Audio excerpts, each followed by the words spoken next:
parents, they have had big horses, normal big dressage and jumping horses, and they also were breeding thoroughbreds for the race in a very small range. And we have had very friendly neighbors, and they have had so strange little ugly ponies. But these people were very, very friendly and very nice, and so they still are.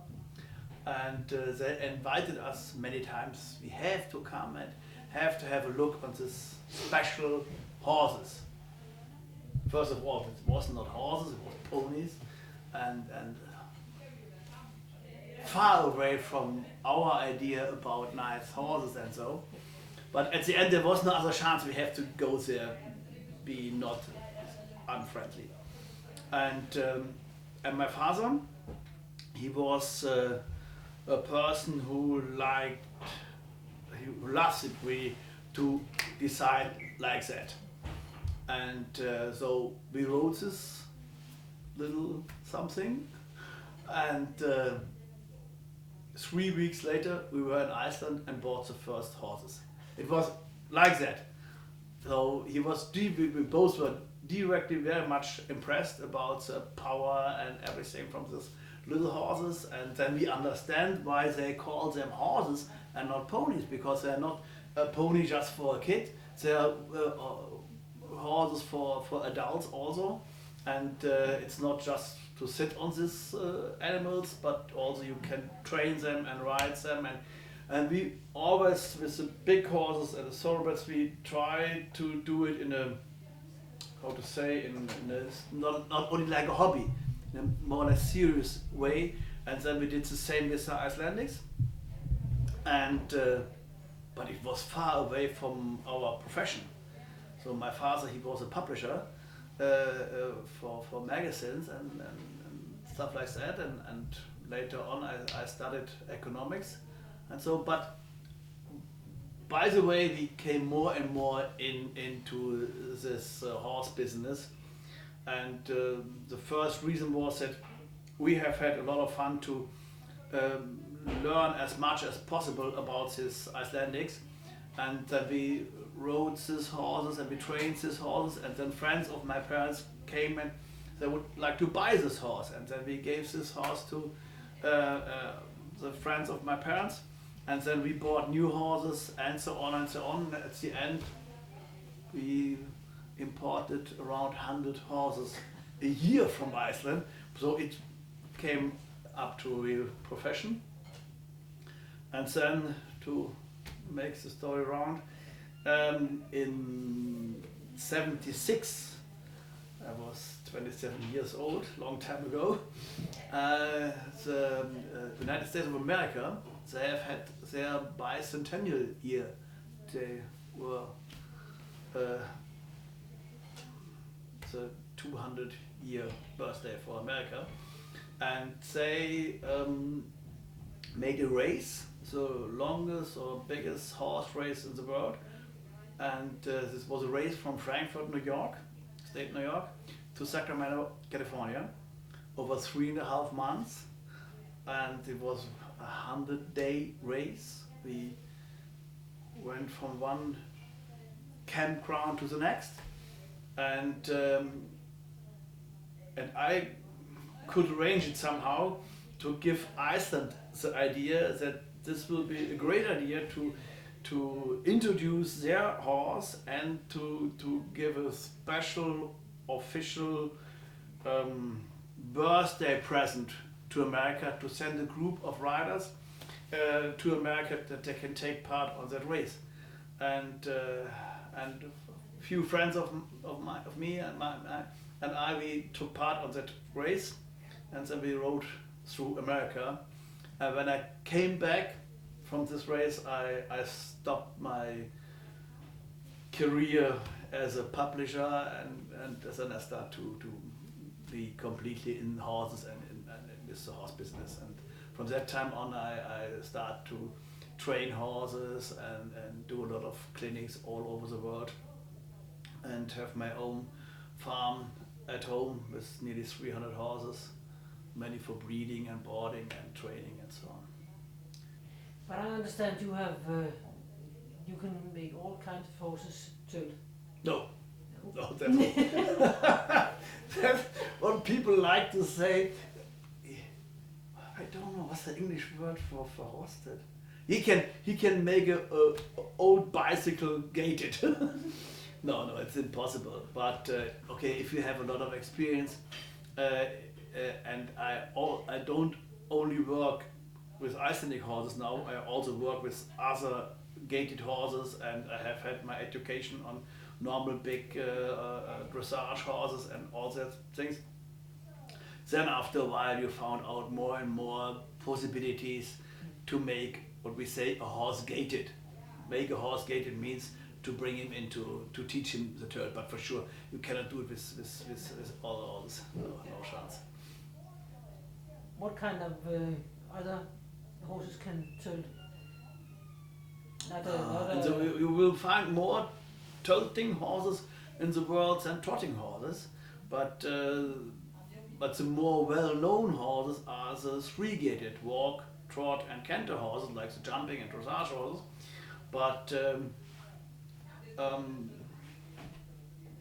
yeah, many years, 100 years or so ago, when the people need horses to come from one place to another place in a more comfortable way, they all have had gaited horses, also here in Europe. And but then we try to breed horses always bigger, and we start jumping and dressage and all these things, and then we what is the name? Stagecoach, postkutsche, Postal carriages. Postal carriage, whatever, I don't know.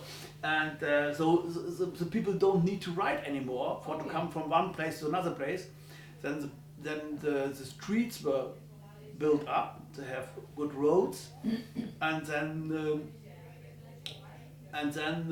told horse, the very comfortable told horse, was going away more and more. But all over the world, where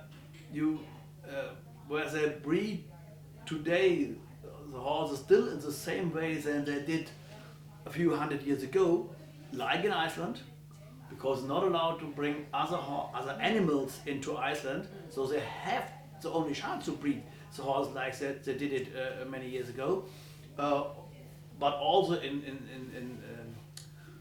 Southern America or North America or all over the world. You still have these gates in the horse. So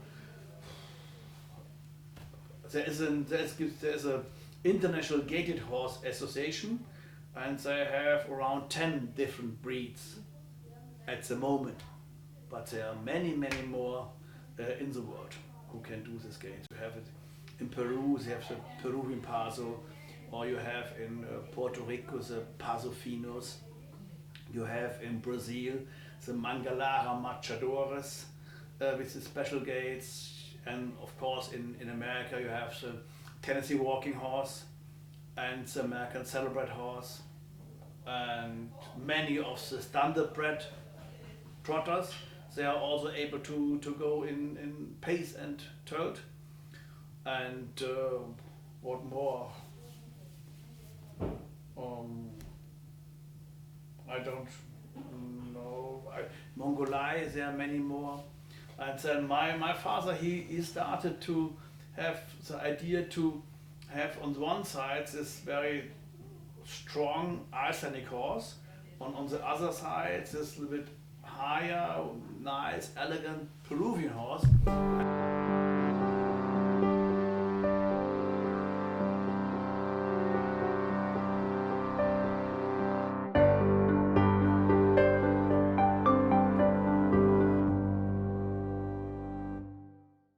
And they crossed this two and made their own breed out of that. And because this breed was done at our farm, and our farm has the name of our little village, so the breed got the same name. It's called Egidienberger, and that's the name of a new breed in Germany. It's completely accepted by the government and everything as a accepted breed, and this is one gaited breed more.